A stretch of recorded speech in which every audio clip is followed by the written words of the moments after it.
Transparency is the Apocalypse, Chapter 1. Their meeting was classified top secret level security clearance. No one outside the president's Secret Service was to know either of the two men had ever met each other. It was early in the president's first term, and any radical change was null and void until he had the power of the people behind him. But that takes time, and a second term. And considering the current government he was working with, that meant lots of feints and counterfeints. Assange was escorted in. The president studied him and let the moment linger.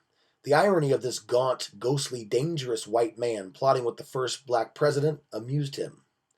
"So, you're the 16-year-old kid who hacked the Department of Defense in '86. Props."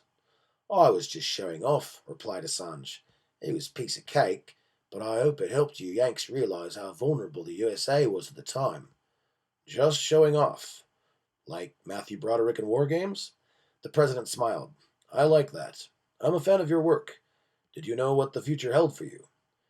"Well, when I got inside your database, I thought I might find some good gossip or exciting spy stories. What I did see scared the bejesus out of me. For 2 months, your private history became my addiction with an adrenaline rush I couldn't kick.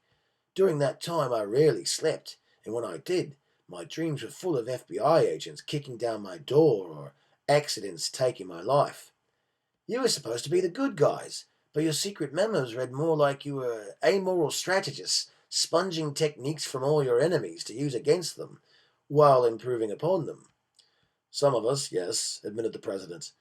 "There are still plenty of cowboys that like to play rough, but never admit to it publicly. Except Dick Cheney, maybe." "The only endgame I could think of was to come clean and be as humble as possible, hoping they would take pity on a silly teenager. It was a huge relief when they really just wanted to know how I did it.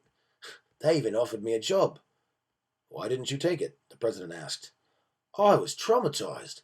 I kept thinking, you guys are liars. You're pulling the biggest scam job the world has ever seen. At that point, there was nothing I could do about it. I even considered suicide."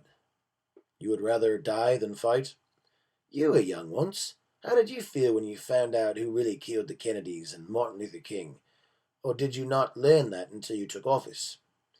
"Oh no, my dad was CIA. He hipped me as a teenager, and yes, it was hard.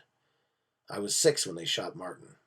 It was awful enough having your hero killed by a racist redneck, but to find out he was aided and abetted by the good guys was devastating." "Helplessness. That's what sums up being young with too much knowledge," waxed Assange. "What's the point of living a lie?